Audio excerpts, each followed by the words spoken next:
Hello everyone, welcome back to the study board channel. This is the second lecture of number system of class 9. So अगर आपने पहला lecture नहीं देखा है तो आप डिस्क्रिप्शन बॉक्स में दिए गए लिंक से पहले लेक्चर को देख सकते हैं। ठीक है, तो मैं आपको थोड़ा सा रिवाइज करवा देता हूँ। लास्ट लेक्चर में हमने देखा था रैशनल और इरेशनल नंबर के डेफिनेशंस क्या होते हैं। हमने दोनों के बीच में डिफरेंशिएशन करने का तरीका भी देखा था और दोनों का इंटरेक्शन भी देखा था। तो एक बार मैं रिवाइज करवा देता हूँ कि रैशनल नंबर हम किस नंबर को बोल सकते हैं। ओके, तो रैशनल नंबर के दो डेफिनेशन हमने देखे थे। एक कि रैशनल नंबर को हम पी बाई क्यू के फॉर्म में लिख सकते हैं, और एक कि रैशनल नंबर जब भी डेसिमल नंबर के फॉर्म में होगा तो वो या तो टर्मिनेटिंग होगा, ठीक है, जैसे कि 0.56 ये टर्मिनेटिंग डेसिमल नंबर है, या फिर वो नॉन टर्मिनेटिंग होगा, और नॉन टर्मिनेटिंग के साथ वो क्या होगा, रिपीटिंग भी हो सकता है। ठीक है, ये दो डेफिनेशन इसके होते हैं। नॉन टर्मिनेटिंग रिपीटिंग का हम एक एग्जांपल ले लेते हैं, जैसे 0.334 फिर 334। तो जैसे कि आप यहाँ पे देख सकते हैं कि ये जो 334 नंबर है ये ऐसे रिपीटिंग होते हुए आ रहा है और चलता रहेगा आगे तक, ये कभी ख़त्म नहीं होगा। ठीक है, तो हम इस तरह के डेसिमल नंबर्स को नॉन टर्मिनेटिंग और रिपीटिंग नंबर बोलते हैं। टर्मिनेटिंग नंबर्स की जहाँ तक बात आती है तो इसको अगर हमें ऐसा बोला जाए कि इसको पी बाई क्यू के फॉर्म में चेंज करना है तो ये बहुत आसान है। जैसे हम 0.56 को ऐसे लिख सकते हैं 56/100। अब इसको सिंप्लीफाई कर सकते हैं, 4 से काट दीजिए इसे, ये 4 14 हो जाएगा और नीचे 25 हो जाएगा, तो ये 14/25 हो गया। अब ये जो 0.56 नंबर था डेसिमल के फॉर्म में, यहाँ पे भी रैशनल नंबर था, यहाँ पे भी रैशनल नंबर ही है, लेकिन इसका फॉर्म चेंज हो गया, डेसिमल से हमने इसको फ्रैक्शन में कर दिया। तो देखिए यहाँ पे पी बाई क्यू के फॉर्म में आ गया है, जहाँ पे दोनों ही इंटेजर्स हैं और क्यू नॉट इक्वल टू 0 है, तो रैशनल नंबर के फॉर्म में है यहाँ पे भी। ठीक है, लेकिन जब भी हमें नॉन टर्मिनेटिंग और रिपीटिंग नंबर्स को पी बाई क्यू के फॉर्म में चेंज करना है, जैसे मान लीजिए आपको इस नंबर को पी बाई क्यू के फॉर्म में चेंज करना है, तो उसका प्रोसेस क्या होता है हम अब देखेंगे। ठीक है, तो हम कुछ क्वेश्चंस ले लेते हैं इसके ऊपर। देखिए क्वेश्चन में यहाँ पे लिख देता हूँ कि कन्वर्ट द फॉलोइंग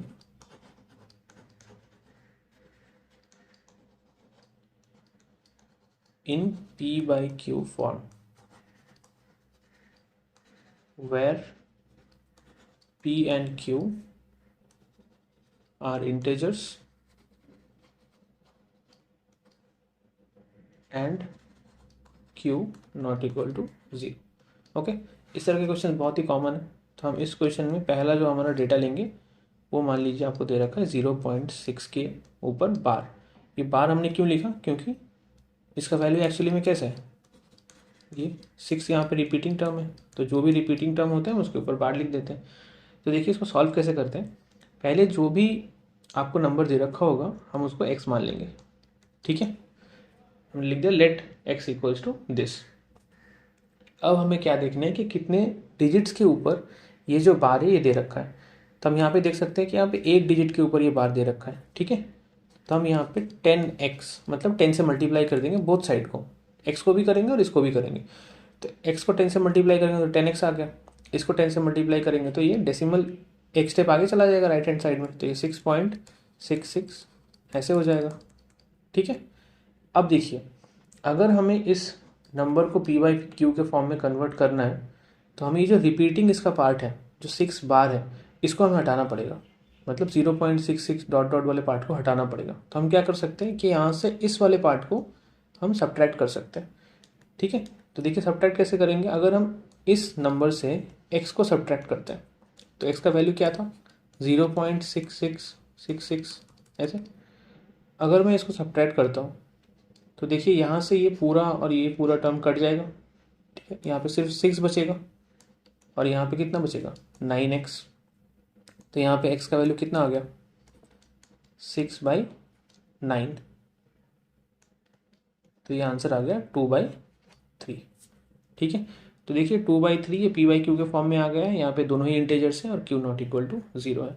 और क्योंकि हमने x को जो ओरिजिनल नंबर था हमारे पास वही माना था तो ये आंसर हमारा करेक्ट है बिल्कुल। ठीक है, सेकंड क्वेश्चन हम यहाँ पे देखते हैं।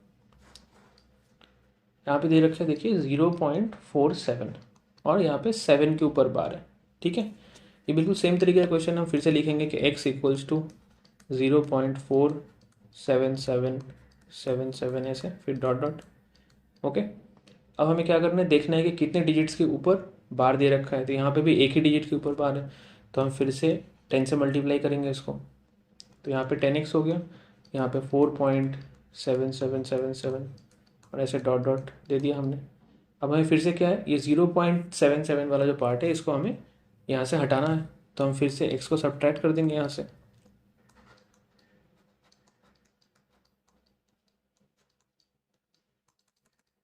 ठीक है, अब आप यहाँ से देख सकते हैं कि सब्ट्रैक्ट करेंगे तो यहाँ पे 9x आ जाएगा और यहाँ पे क्या बचेगा 4.3 बस। अब यहाँ से x का वैल्यू हम लिख सकते हैं 4.3/9, तो ये हो जाएगा 43/90। ठीक है, ये फर्दर सिंप्लीफाई नहीं हो सकता, तो हमारा आंसर ये हो जाएगा। ठीक है, एक और एग्जांपल हम सेम क्वेश्चन का देख लेते हैं। चलिए यहाँ पे देखते हैं कि मोर देन 1 नंबर के ऊपर अगर बार है तो क्या कर सकते हैं। तो देखिए मैं एग्जांपल ले लेता हूँ 0.001 और इस तीनों डिजिट्स के ऊपर यहाँ पे बार है। ठीक है, तो हमें सबसे पहले क्या करना है, हमें लिखना है कि x equals to this number. तो ये ऐसे ही रिपीट हो रहा है, बार बार 001 घूम घूम के आ रहा है यहाँ पे वापस। ठीक है, अब हम क्या करेंगे, हमें फिर से देखना पड़ेगा कितने डिजिट्स के ऊपर यहाँ पे बार है। तो देखिए 3 डिजिट्स के ऊपर बार है, तो हम इसको 1000 से मल्टीप्लाई करेंगे। ठीक है, 1000 से इस वाले पार्ट को मल्टीप्लाई करेंगे तो क्या आएगा 1.001 फिर से 001 और ऐसे चलता रहेगा। अब हमें फिर से क्या करना है, x को सब्ट्रैक्ट करना है यहाँ से।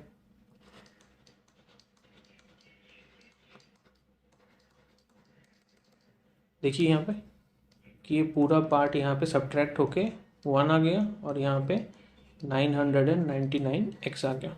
तो x का वैल्यू हम क्या लिख सकते हैं 1/999। ठीक है, ये भी p/q के फॉर्म में आ चुका है। ठीक है, तो ऐसे आप किसी भी नॉन टर्मिनेटिंग और रिपीटिंग नंबर को p/q के फॉर्म में कन्वर्ट कर सकते हैं। ठीक है, ये आपका मोर और लेस एनसीईआरटी वाला पार्ट खत्म होता है इस नंबर सिस्टम चैप्टर का। ओके, अब एक्स्ट्रा कुछ क्वेश्चन इस नंबर सिस्टम चैप्टर से आते हैं जो कि एक्सपोनेंट्स के ऊपर बेस्ड होते हैं। ठीक है, तो एक्सपोनेंट्स क्या होते हैं, एक्सपोनेंट्स का सिंपल मतलब होता है पावर। ठीक है, तो हम एक्सपोनेंट्स के कुछ बेसिक रूल्स होते हैं, पहले उसको देख लेते हैं।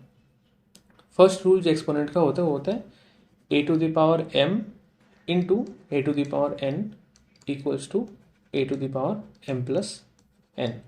देखिए इसका मतलब क्या है कि यहाँ पे a जो नंबर है इसको हम बेस नंबर बोलते हैं। ठीक है, तो देखिए अगर दो नंबर का बेस सेम हो, बेस नंबर अगर इक्वल हो और दोनों का पावर अगर डिफरेंट हो या फिर इक्वल हो, इक्वल भी हो सकता है, तो अगर उनको हम मल्टीप्लाई करेंगे तो अल्टीमेटली क्या होगा कि पावर जो है ऐड हो जाएगा।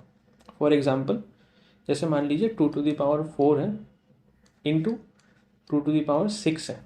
तो यहाँ पे देखिए जैसे 2 और 2 दोनों बेस नंबर यहाँ पे इक्वल है, तो हम क्या कर सकते हैं 2 के पावर में 4 + 6 यानी 2⁻10 लिख सकते हैं। ठीक है, सेकेंड जो रूल है वो है a⁴m divided by a⁴n equals to a⁴m-n। Example लेके देखते हैं, सेम एग्जाम्पल हम लेते हैं। देखिए 2 मान लीजिए 6 है डिवाइडेड बाई 2⁻3 है, तो इसका आंसर क्या होगा 2⁻6 - 3 इक्वल्स टू 2⁻3। ठीक है, थर्ड जो लॉ है, अब देखिए कि दोनों बेस नंबर को हम डिफरेंट कर लेते हैं, एक को a ले लेते हैं और एक को हम b ले लेते हैं। ठीक है, लेकिन दोनों का पावर हम सेम रखते हैं, दोनों का पावर मान लीजिए mm है। तो अब हम क्या कर सकते हैं, a और b को हम एक साथ लिख सकते हैं। ठीक है, जैसे कि a b लिख दिया और पावर में m लिख दिया, पावर कॉमन आ गया दोनों का। ठीक है, फॉर एग्जांपल मान लीजिए 2⁻6 है और 3⁻6 है, तो हम यहाँ पे क्या कर सकते हैं 2 × 3 लिख के पूरे का पावर 6 दे सकते हैं। ठीक है, तो ये 6⁻6 हो जाएगा। ठीक है, ये आपका थर्ड लॉ हो गया। फोर्थ लॉ देखते हैं कि अगर मान लीजिए किसी नंबर के ऊपर कोई एक पावर दे रखा है और अगर आपको इस नंबर को रेसिप्रोकल करना है तो आप बस पावर को नेगेटिव कर सकते हैं। ठीक है, या फिर हम इसे ऐसे भी लिख सकते हैं कि a⁻m को 1/a⁻m होल में लिख सकते हैं। ठीक है, इसका वाइस वर्सा भी बिल्कुल करेक्ट है। जैसे मान लीजिए कोई भी एक नंबर है, जैसे मैं लिख लेता हूँ 7⁻²। ठीक है, तो इसको मैं 1/7⁻² लिख सकता हूँ। सिमिलरली अगर मेरे पास 8⁻3 है, अगर मुझे इसको 1/8 बनाना है तो 1/8⁻³ लिख सकता हूँ, या फिर 1/8 होल में मैं -3 लिख सकता हूँ। ठीक है, जो लास्ट रूल इसमें है वो है कि अगर मान लीजिए आपके पास दो अलग अलग नंबर है और दोनों का बेस नंबर सेम है और पावर डिफरेंट है, जैसे a⁻m इक्वल टू a⁻n आ जाता है। ये दोनों नंबर देखिए इक्वल में है, तो बेस नंबर इक्वल है, इसका मतलब पावर भी इक्वल होना पड़ेगा। ठीक है, इसका एक एग्जांपल लेते हैं। जैसे कि मान लीजिए 7⁻x है और यहाँ पे मैं इक्वल टू देखिए इक्वेशन में है कि 7⁻3, तो यहाँ से हम लिख सकते हैं कि x इक्वल्स टू 3। ठीक है, तो ये आपके कुछ लॉज हो गए एक्सपोनेंट्स के, आप इसको फॉलो करके एक्सपोनेंट्स के सारे क्वेश्चंस कर सकते हैं। ठीक है, कुछ एग्जांपल्स हम अभी देखेंगे एक्सपोनेंट्स के। ओके, पहला जो हमारा एग्जांपल है वो देखिए कि 64, ये फर्स्ट ब्रैकेट, इसके ऊपर पावर दे रखा है 1/3, फिर और एक ब्रैकेट देने के बाद पावर दे रखा है 4, और एक ब्रैकेट देने के बाद पावर दे रखा है 2। तो याद रखिएगा ये सब क्वेश्चन को हम जब भी सॉल्व करते हैं तो हम हमेशा जो हमारा पावर होता है उसको हम बाहर से सॉल्व करते हैं। ठीक है, बाहर से अंदर तक सॉल्व करते हैं। तो हम सबसे पहले क्या करेंगे, 64 का पावर जो 1/3 है उसको रहने देंगे। ठीक है, सबसे पहले हम इसके बाहर वाले पावर को सॉल्व कर लेते हैं। 4 2 क्या होगा 8, दोनों पावर मल्टीप्लाई हो जाएंगे।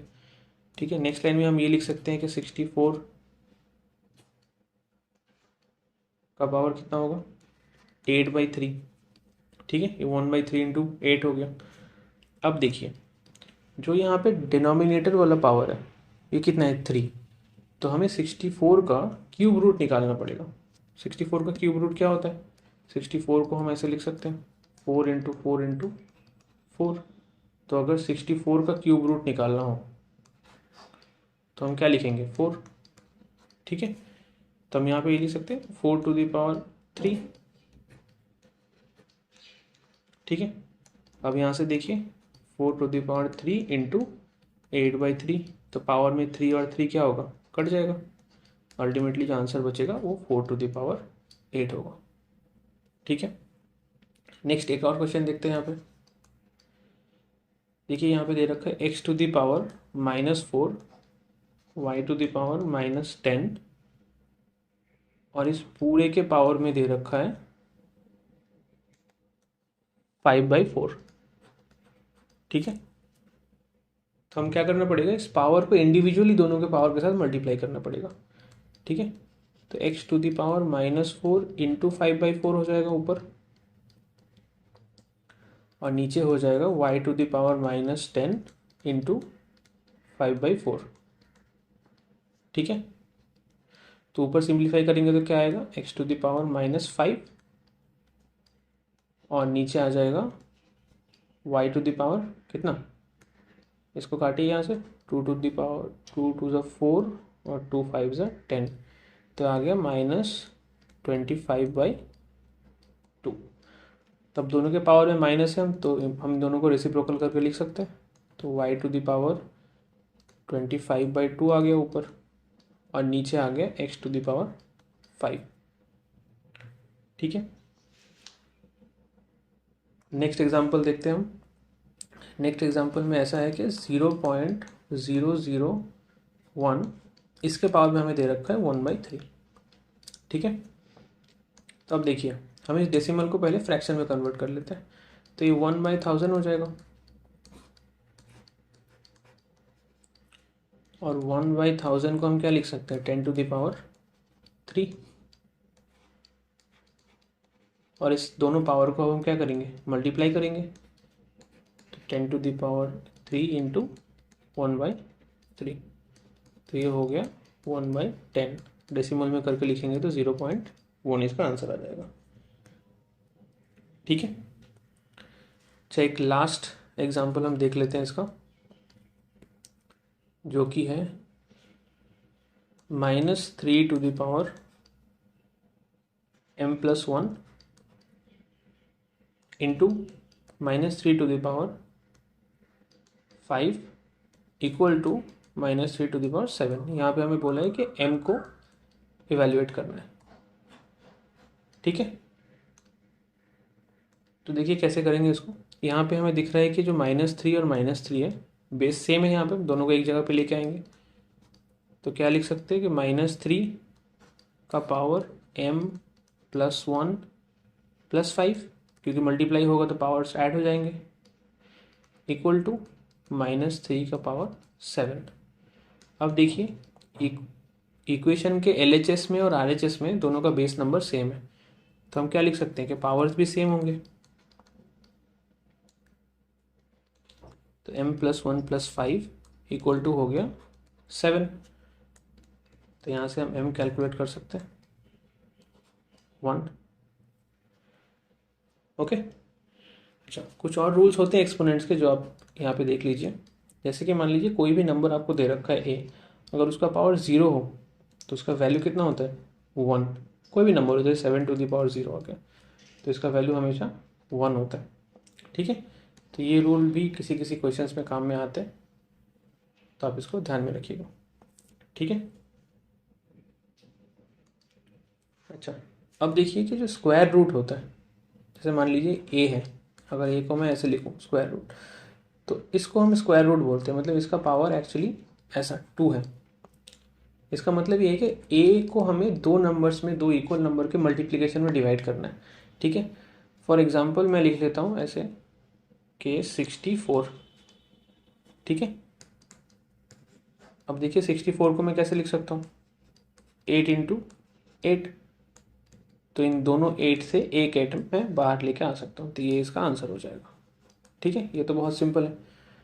तो अगर मैं इसको चेंज करके फ्रैक्शन के पावर में लिखूँ तो मुझे इसको ऐसे लिखना पड़ेगा। ठीक है, ये स्क्वायर रूट और ये 1/2 ये दोनों सेम चीज़ें होती हैं। तो अगर किसी भी नंबर के पावर में आपको ऐसा मिले 1/5, तो इसका मतलब क्या है कि ये नंबर ऐसा है एक्चुअली में दिखने में। ठीक है, अगर मान लीजिए किसी नंबर के पावर में आपको दे रखा है 2/3। ठीक है, सपोज यहाँ पे आपको दे रखा है कि 1000 टू द पावर 2/3, तो आप इसको ऐसे कैसे लिख सकते हैं कि एक्चुअली में तो ये ऐसा है और इसका पावर में एक स्क्वायर आ जाएगा। ठीक है, क्लियर है।